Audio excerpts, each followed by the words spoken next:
బిడ్డలను ఆటంకపరచకు అని అన్నావునా యేసయ్యా.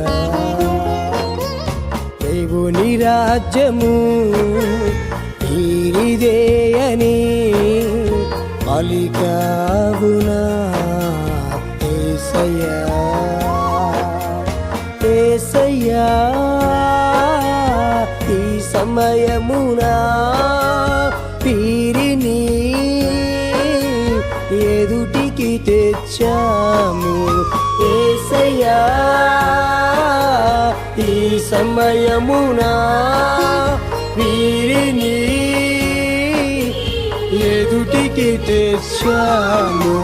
చిన్న బిడ్డలను ఆటంకపరచకు అని అన్నా